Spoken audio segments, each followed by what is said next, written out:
നമസ്കാരം. Village news TV പ്രധാന വാർത്തകൾ. ശബരിമല തങ്കയങ്കി ഘോഷയാത്ര നാളെ രാവിലെ 7 മണിക്ക് ആറന്മുള പാർത്ഥസാരഥി ക്ഷേത്രത്തിൽ നിന്ന് പുറപ്പെടും.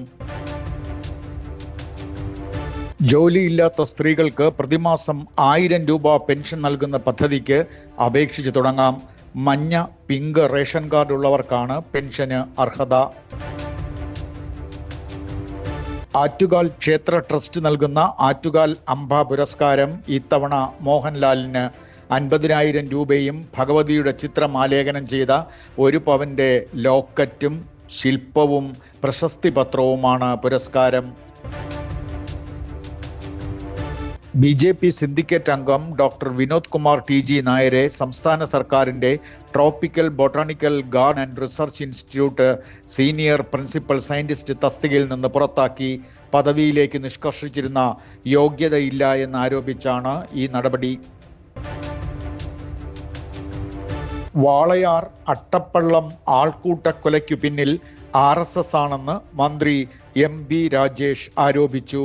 RSSന്റെ വിദ്വേഷ രാഷ്ട്രീയത്തിന്റെ ഇരയാണ് ഛത്തീസ്ഗഡുകാരനായ രാംനാരായൺ ഭയ്യാറെന്ന് മന്ത്രി പറഞ്ഞു. ബംഗ്ലാദേശി എന്നാരോപിച്ചാണ് തല്ലിക്കൊന്നത്.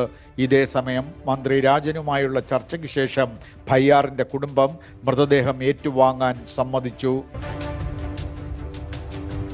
പത്തനംതിട്ട വടശ്ശേരിക്കരയിൽ ഭീതി വിതച്ച കടുവ കൂട്ടിൽ വീണു.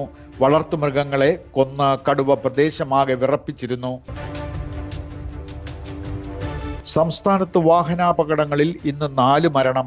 ആലപ്പുഴ ബൈക്കുകൾ കൂട്ടിയിടിച്ച് 2 പേരും, ഒറ്റപ്പാലത്ത് ടിപ്പർ ലോറിയിടിച്ച് സ്കൂട്ടർ യാത്രക്കാരായ അമ്മ ശരണ്യയും മകൾ ആദിശ്രീയുമാണ് ദാരുണമായി കൊല്ലപ്പെട്ടത്. ഹിൽ പാലസ് മ്യൂസിയത്തിൽ സെക്യൂരിറ്റിയിലുണ്ടായിരുന്ന എൽദോസ് എബ്രഹാം എന്ന പോലീസുകാരനെ സർക്കാർ സസ്പെൻഡ് ചെയ്തു. വയോജന കൂട്ടായ്മയായ സ്നേഹക്കൂട്ടിലെ അച്ഛനമ്മമാർ ഹിൽ പാലസ് സന്ദർശിക്കാനെത്തിയപ്പോൾ അസഭ്യം ചേർത്ത് വളരെ മോശമായി സംസാരിച്ചത് വാർത്തയായിരുന്നു. കേന്ദ്ര സർക്കാരിന്റെ തീരുമാനത്തെ എതിർക്കുന്നവർ ഇന്ത്യക്കാരാണോ എന്ന് ചലച്ചിത്ര അക്കാദമി ചെയർമാൻ റസൂൽ പൂക്കുട്ടി മാധ്യമപ്രവർത്തകരോട് ചോദിച്ചതിൽ പ്രതിഷേധം.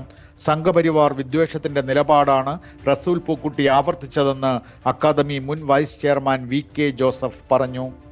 കൂടുതൽ വാർത്തകളും വിശകലനങ്ങളും നിങ്ങളിലേക്ക് എത്തുവാൻ വില്ലേജ് ന്യൂസ് TV സബ്സ്ക്രൈബ് ചെയ്യുക, ഷെയർ ചെയ്യുക.